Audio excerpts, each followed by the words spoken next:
किसान भाइयों नमस्कार।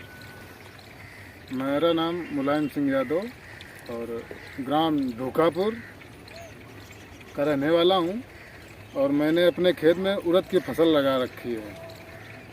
तो ये लगभग 25 तारीख का बोया हुआ था, मान के चलिए 1 महीने का हो गया है। तो उड़द की जो ग्रोथ लेवल है वो हमें कम समझ में आई इसकी, 1 महीने में काफ़ी बढ़वार हो जानी चाहिए थी। तो हमने इसमें गौर करने वाली बात थी कि क्या कारण क्या है। तो पहली गलती तो हमसे ये हो गई कि मैंने इसका बीज उपचार नहीं किया था, और जिस दूसरे खेत में जो है बीज उपचार किया था एसटी से, ग्रीन प्लानेट का एसटी है, टीपीएसटी, उससे मैंने उसको उपचारित करके बोया है दूसरे वाले खेत में। तो इसकी अपेक्षा उस खेत में बहुत अंतर है, उसमें ग्रोथ अच्छी है।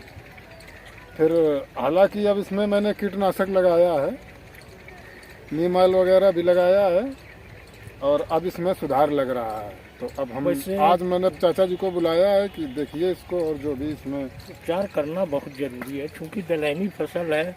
इसके ग्रोथ के लिए, इसे जड़ों के विकास के लिए बीज उपचार करना आवश्यक है। क्योंकि किसान बीज शोधन तो कर लेते हैं लेकिन बीज उपचार नहीं करते, जैसी आपकी चूक हो गई। फिर आपने एक बताया था कि ये पत्ते पीले पड़ रहे हैं, कहीं नए पत्ते नहीं निकाल रहा है, जड़ खराब हो रही है। देखो, जहाँ आपने पीपीएसटी लगाई होगी वहाँ जड़ों में ये कीट की नई समस्या आई होगी, जैसा कि आप बता रहे हैं। उसमें ग्रोथ भी अच्छा कर रहा है। जी, इससे वो 15 दिन बाद का है, लेकिन इसी ग्रोथ इस लेवल की आ गई है उसकी।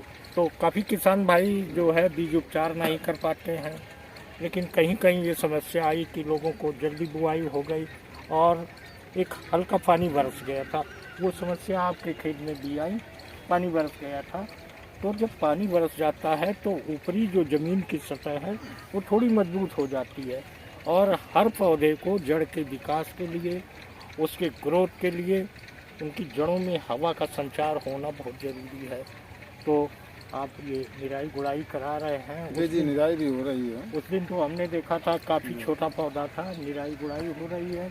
और हर किसान को चाहिए, चाहे खरपतवार हो या ना हो, खुरपी की सहायता से जो है एक हल्की गुड़ाई कर लेनी चाहिए, जिससे जड़ों में जो है हवा का संचार होता रहे और जिससे जड़ों का विकास हो।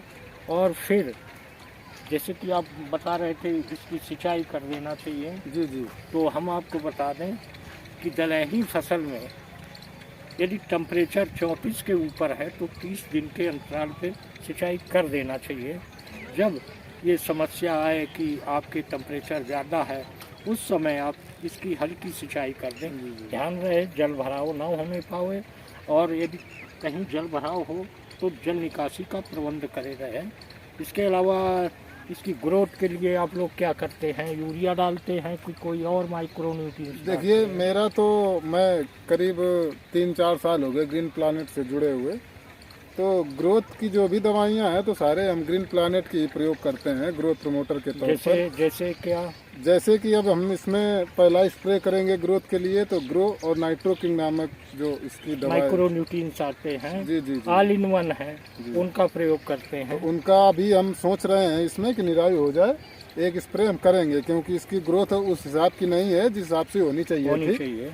तो मैं ये सोच रहा हूँ कि इसमें एक ग्रोथ प्रमोटर इसमें एक स्प्रे कर देते हैं। कि आपने बताया कि 30 से 34 टेम्परेचर होने पर तो सिंचाई करना चाहिए। तो हम उसको अपने मोबाइल के द्वारा टेम्परेचर भी चेक करते रहेंगे, जैसे 34 से 35 पहुँचेगा और जैसे तो उस हिसाब में हम सिंचाई कर दें। जैसे हल्की वो उठाओ उस समय ग्रो और नाइट्रोकिंग का स्प्रेइंग कर दें तो अच्छे से ग्रोथ होती है।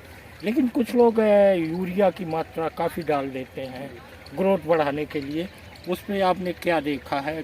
हालांकि मैंने यूरिया की अपेक्षा ये जो ग्रोथ की दवाइयाँ हैं, जो ये माइक्रो न्यूट्रिएंट्स हैं इसके, हमने तो 3-4 साल से यही स्प्रे कर रहा हूँ मैं।